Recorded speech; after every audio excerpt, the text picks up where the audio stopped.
아마 다들 비슷하실 것 같습니다. 정말 멋진 브랜드를 경험하고 보면서 나도 저런 브랜드를 만들고 싶다는 꿈을 꾸고 도전하고 계시죠. 물론 경제적인 이유가 빠질 수는 없겠지만 단순히 돈만을 바라보고 브랜드를 하려는 분은 제 생각에 많지 않은 것 같습니다. 돈 버는 방법은 세상에 너무나도 다양하고 많으니까요. 그런 입장에서 우리 같은 사람들이 가장 많이 하는 고민이 바로 필터링입니다. 기회가 왔는데 단순히 돈만 생각하면 받겠지만 깊이 생각해보면 브랜드로서 또 아닌 것 같고, 누구의 말로는 그냥 물 들어올 때 냅다 너 저어라 고 하고 다 압니다. 건강한 고민을 하고 계신 거예요. 이럴 때 어떻게 하면 좋을까요? 과거에는 포지션을 지키지 않는 브랜드가 적지 않았다고 합니다. 이유인 즉슨 그동안 수많은 메시지를 매체를 통해 흘려보내면서 이미 소비자의 머릿속에 브랜드가 잘 자리하고 있다고 믿었기 때문이라고 하는데요. 과거에는 그럴듯한 변명이었겠지만 지금은 상황이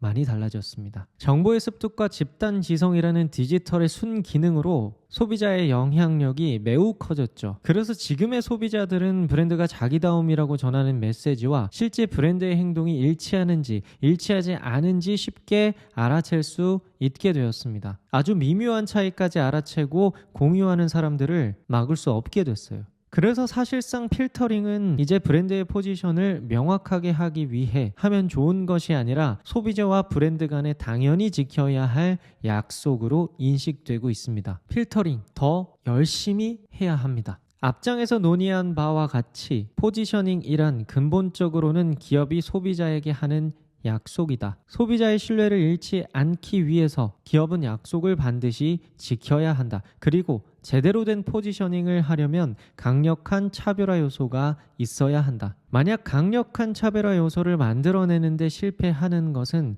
약속은 많이 하지만 지키지 않는 것과 같다. 그러면 궁극적으로 기업의 브랜드 가치가 하락할 위험에 빠지게 된다. 반대로 소비자 마음속에 각인된 포지셔닝에 따라 브랜드를 실제로 차별화하면 탄탄한 브랜드 가치를 구축하는 데 도움이 될 것이다. 필립 코틀러의 문장입니다. 사실 필립 코틀러는 제가 좋아하는 세스 고딘과 다르게 중립을 꽤 잘 지키는 편이에요. 아무래도 자신의 발언이 마케팅이라는 학문 전체에 지대한 영향을 미치고 있는 걸 알고 있기 때문에 책임을 다하고자 하는 노력인 것 같은데요. 그런 입장을 충분히 이해하기 때문에 저는 더더욱 필립 코틀러가 변화해야 한다고 하는 주장은 보다 열린 마음으로 들으려 노력합니다. 그런데 분명하게 말하고 있죠. 약속을 지키라고요. 더불어 지키지 않으면 궁극적으로 위험에 빠질 수도 있다고 강력한 어조로 경고까지 하고 있습니다. 스타벅스가 요즘 힘든 것 같아요. 최근 좋아하는 걸 좋아해 라는 메시지를 전달하며 캠페인을 벌였었는데요. 도대체 갑자기 무슨 이야기를 하는 거냐며 진성 소비자에게 엄청난 비판을 받았습니다. 근데 진짜 문제는 바로 저 문구 하나 때문에 소비자들이 실망한 게 아니라는 거예요. 실상 신세계가 스타벅스 코리아를 인수하고 나서부터 촌스러워진 스타벅스를 보며 벼르고 있었던 거죠. 스타벅스가 좋았던 이유는 그냥 뉴욕의 향유 같은 거였는데 조금씩 변해가는 모습을